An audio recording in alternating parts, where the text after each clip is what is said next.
La encíclica Veritatis Splendor, como saben, ha sido promulgada por el Papa Juan Pablo II del día 5 de octubre. Pero es una encíclica que ha tenido una gestión muy lenta, una gestación muy lenta.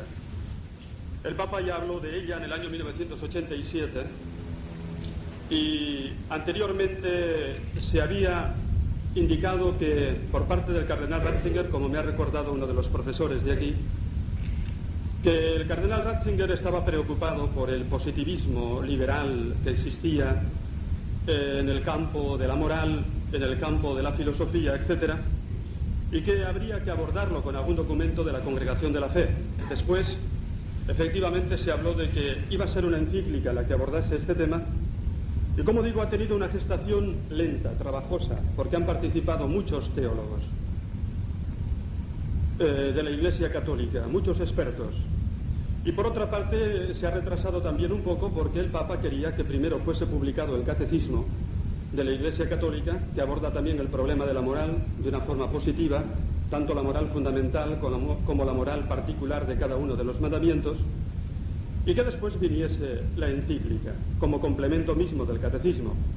El Catecismo se limita simplemente a señalar la doctrina de la Iglesia, la doctrina moral, pero no entra en discusión con las corrientes modernas, no es propio de un catecismo el hacerlo.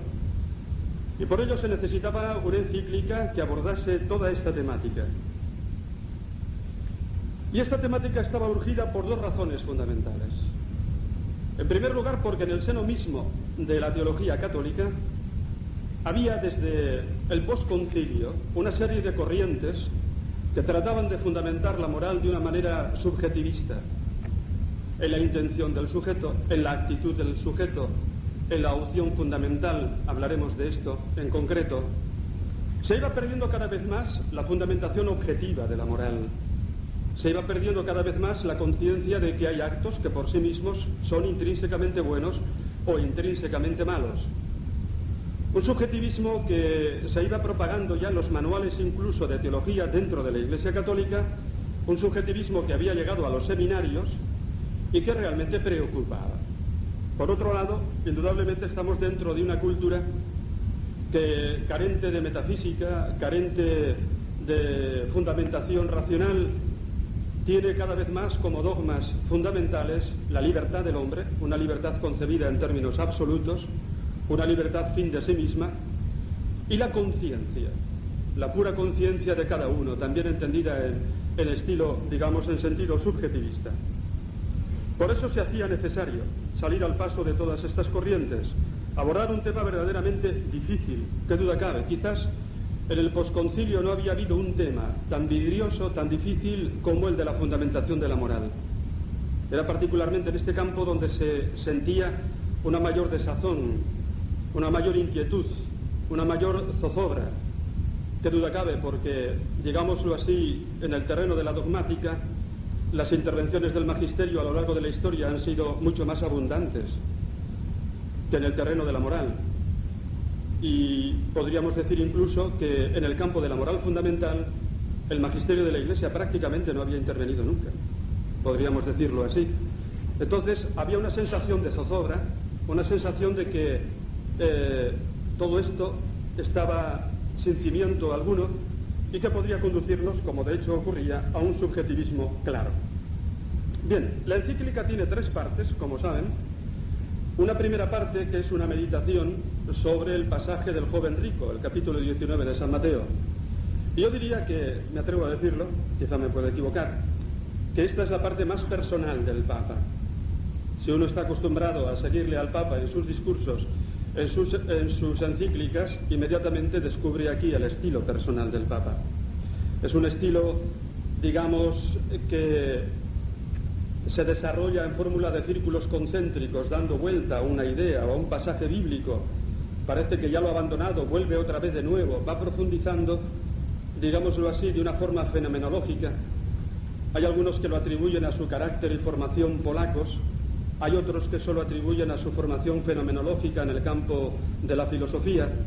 Sea lo que fuere, realmente aquí se adivina el estilo personal del Papa. Mientras que la segunda parte, que es la parte consagrada a la fundamentación de la moral, la parte más técnica de la encíclica, ahí ya no se observa el estilo personal del Papa.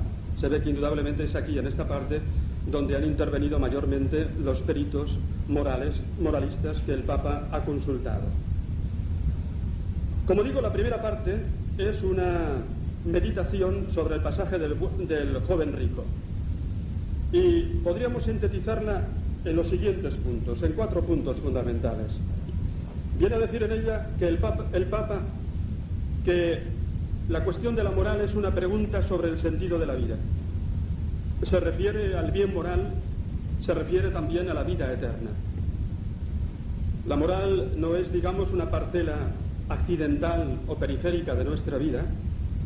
La moral implica el sentido mismo de nuestra vida. ¿Qué es lo que tengo que hacer?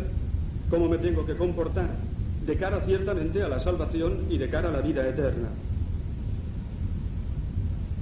Una segunda afirmación fundamental del Papa en esta meditación aproximativa es que solo Dios responde a la pregunta del bien, porque solo Él es el bien. Una tercera afirmación, ya sobre los mandamientos, que se desarrolla y desglosa de la siguiente forma. Los mandamientos son el desplegamiento, podríamos decirlo así, de la dignidad de la persona humana. Sobre esto volveremos a incidir. ¿Cómo son la condición básica para amar al prójimo? ¿Cómo Jesús interioriza y radicaliza esos mandamientos? Que duda cabe.